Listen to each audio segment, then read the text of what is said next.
So here's a weird thing, right? Why is that 28 alarming and this 28 on this corner not? And why is that 27 not a concern, you know? Who makes up these rules? Well, what do you know? I'm still driving home, and I've got 29s in front, 30s in the back, and apparently don't have a low pressure problem anymore. Good morning, Infiniti M56. I don't like these warning lights on my gauge cluster, but I've got one over there. That is for the Tire Pressure Monitoring System, TPMS. It kind of is my fault, though, I'll tell you that. Obviously, I am responsible for my vehicle, and this is my tire pressure. This is why the light is on, because my tire pressures, the fronts were both at 27 briefly. It's pretty cold outside. It's 12 degrees Fahrenheit.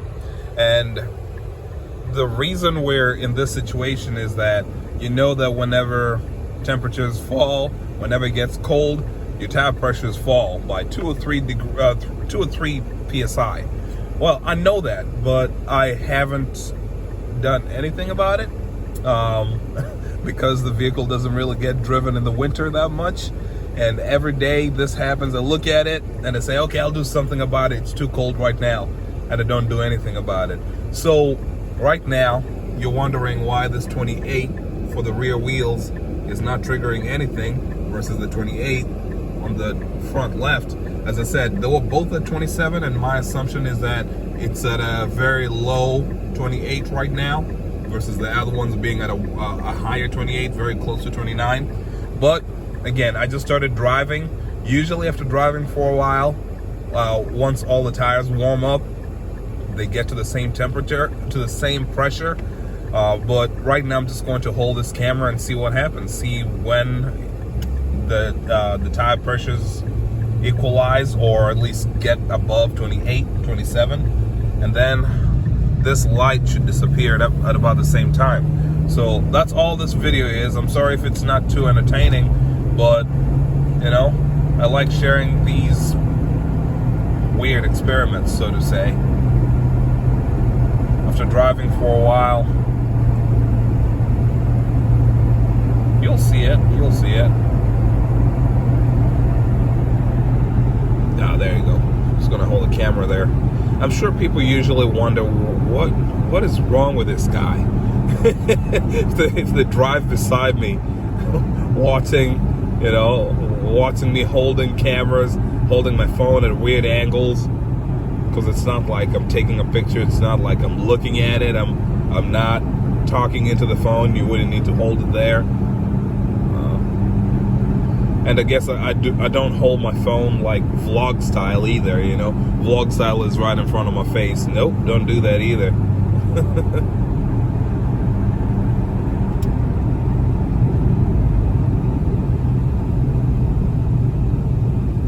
It is 12 degrees Fahrenheit after all. It might take a little while before the tires get up to temperature and up to pressure.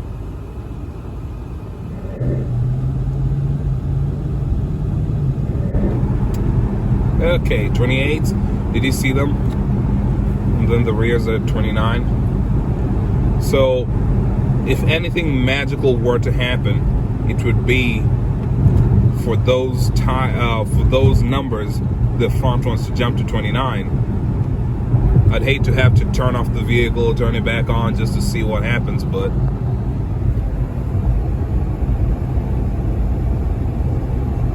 I'm doing this because I'm taking a picture. I'm going to use that for my thumbnail.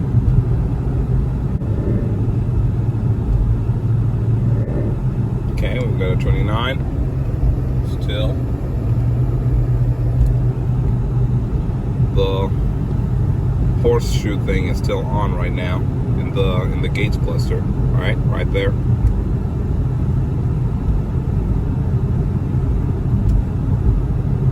I have a feeling this is the kind of deal whereby if I turned the vehicle off and turned it back on, then the lights wouldn't be on anymore. Because at 29 it should not be on.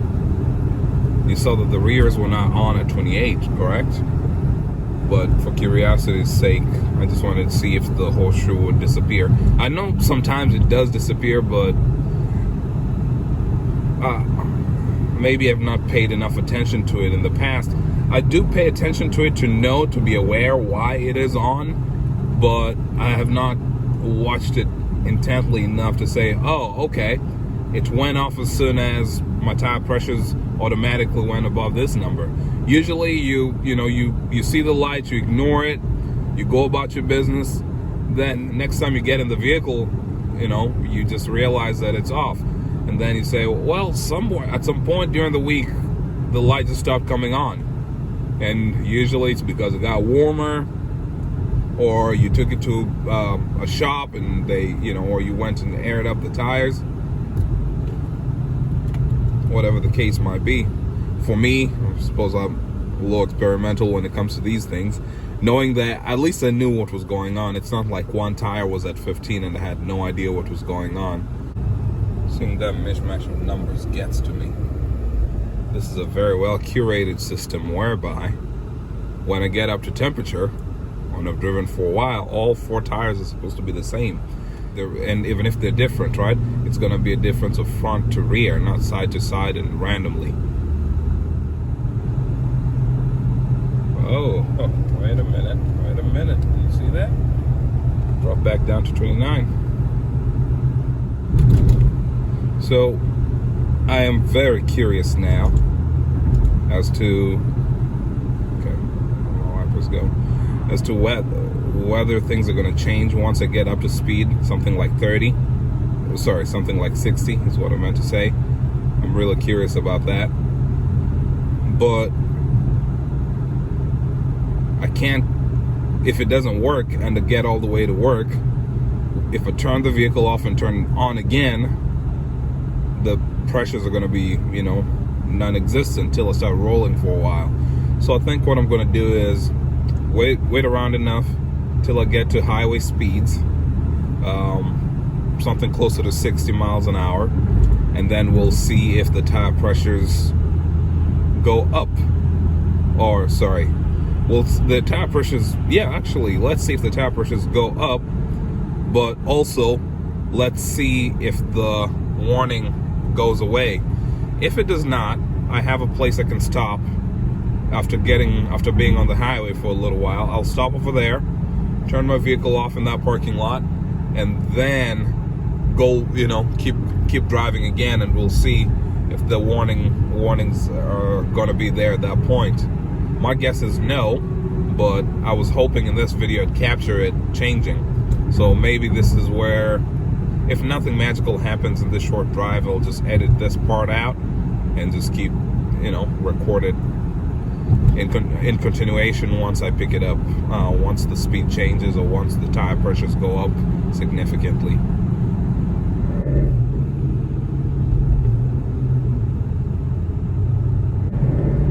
Okay, well, there you go. There's that theorist of the numbers, right? We're now on 29. The other 29 has cleared up. I just noticed that. All right. Ooh, this is exciting. Maybe I'll not need to turn the vehicle off. Let's just keep recording. 13 minutes into this video, better not fail me. So baffles me why the first half of 29 had no effect on that front left tire.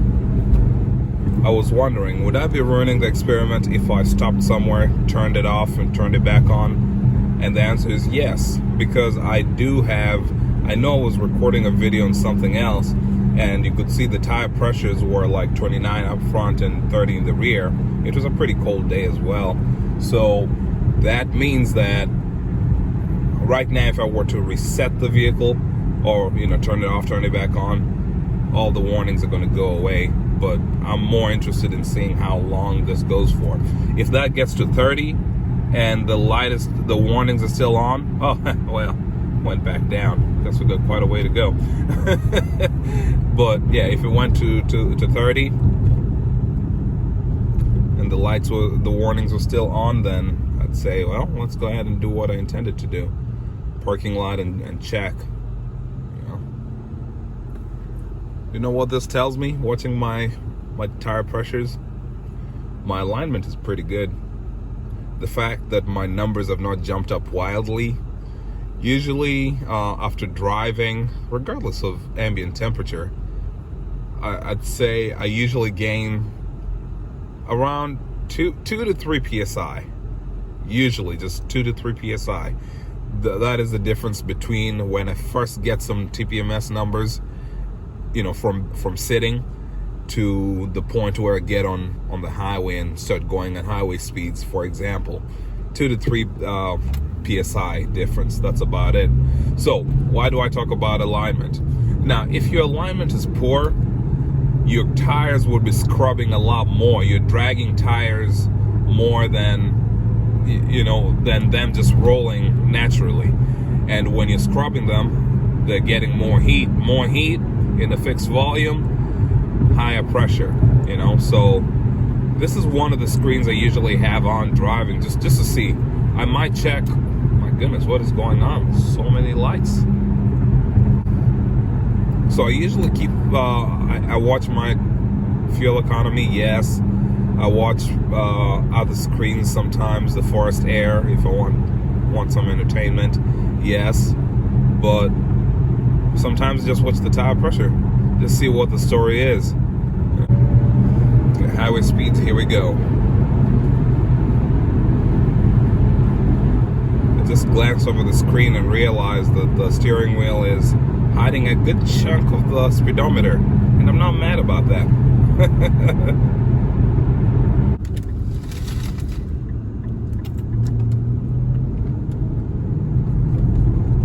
This is the parking lot I had in mind, the church parking lot. But then I realized, wait a minute, I know how to do this, but maybe here. It's a business over here. I'm going to pull off to the side.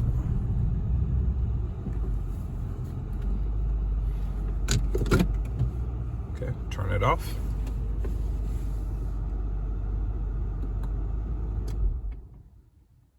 Turn it back on.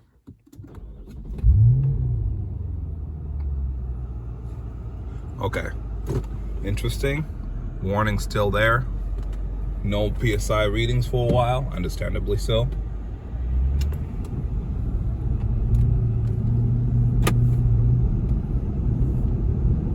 Okay, it still reads as low. That's interesting. Very interesting. Well, we might need to pick this up in the evening, I suppose.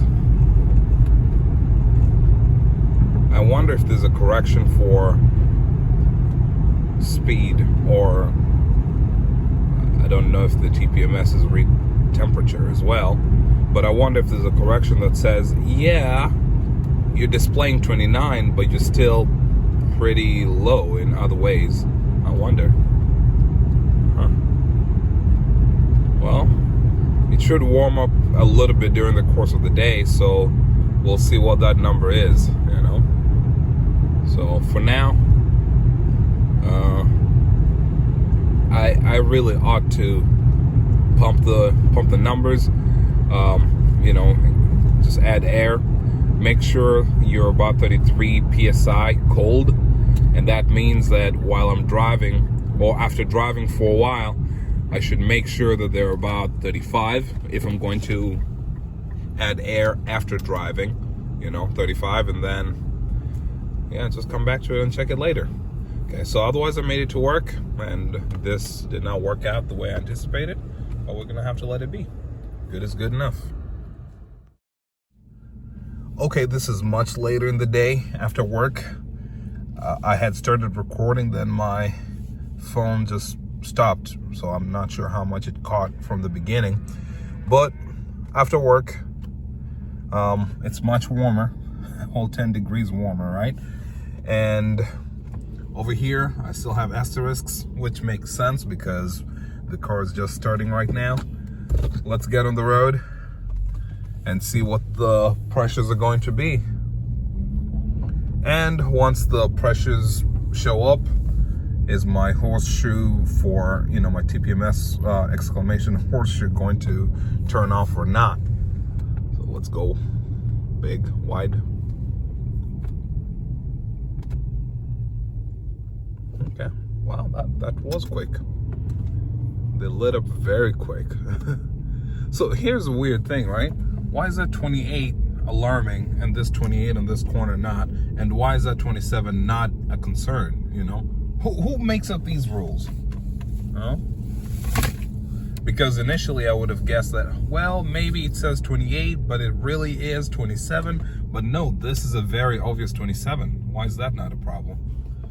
Maybe it doesn't really care. It just wants me to air up the tires, which I should. I did admit that. I should air them up. It's just that, what in the world, man? What in the world?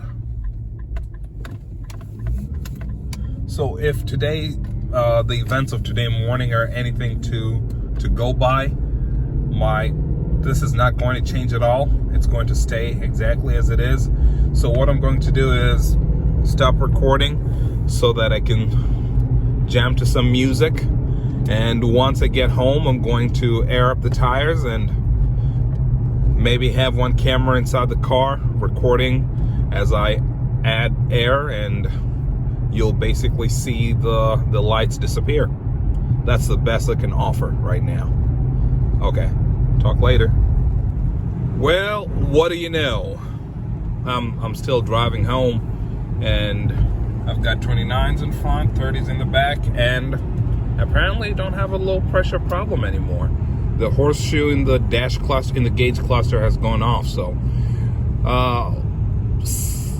we could say that I'm good, but no, I don't want this to happen again. So once I get home, I'm going to air up the tires, make sure everything's good. And that Camaro is smoking something fierce. I can smell it in here. Forced air, nope. Okay, so here's our update. Right now, airing up the tires. Let's look at the numbers on the screen. 34 on the right side, 34 on the front, 30 on the rear. I have already aired up that tire, that tire, that tire, and now I'm about to do this one. Let me show you what the process looks like. Lower the window, shut the door. So I've set this for 36.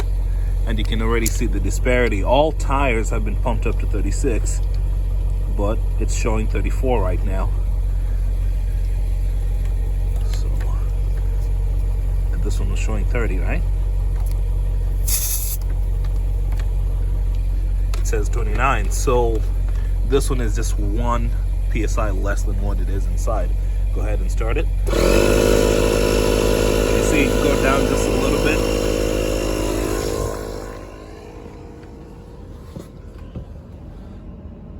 Doesn't really jump up significantly. It's just might get to 36 by the time I'm done here.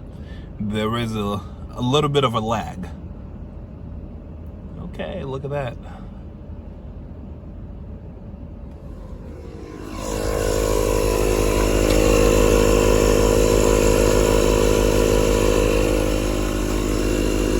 Oh, we're gonna watch this.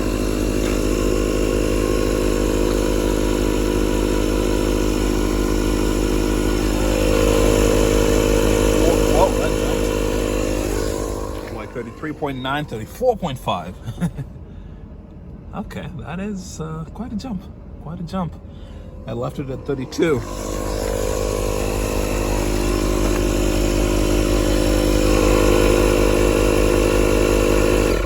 There you go.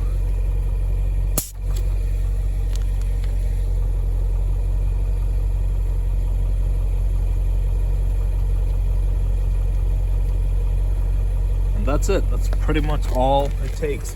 So I'm going to get in here. It says that I'm even mostly. That's funny. It's funny why one tire ended up at 35, yet for all of them I did 36 with a tool. So what I'm going to do, let me drive around just a little bit to see what that does to the tires. Rolls a lot smoother, I'll tell you that. It rolls smoother, but it hits the bumps harder.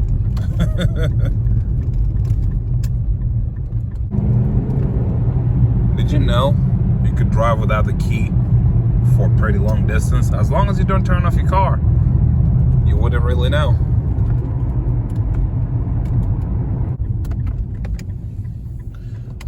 as much as it bothers me, this is going to have to work for now. That 34, 34, 35, 34. At least I know it's good, right? So I'm going to drive around a little bit. I'd like to see the cold weather, the cold temperature pressure. I'd like it to be at minimum 33, and get on the highway, see what that number is going to be. And then if the numbers still look a little wonky, then I'll come back and equalize, you know, reduce pressure from one corner, things like that. But for now, it's working, you know, it's good enough. I'll take this over getting warning signs over there. Talking of which, did I just do all that distance without my seatbelt? Strange. I usually feel weird if I don't wear my seatbelt. But yep, that's it. So that's all I have for the adventures of Eddie and the tire pressure monitoring system. That's it. That's all we got, folks.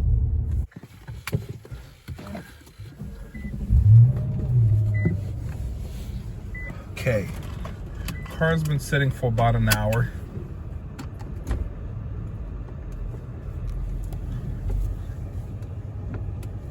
First, it would be righteous to get in and not hit anything. Okay, there we go.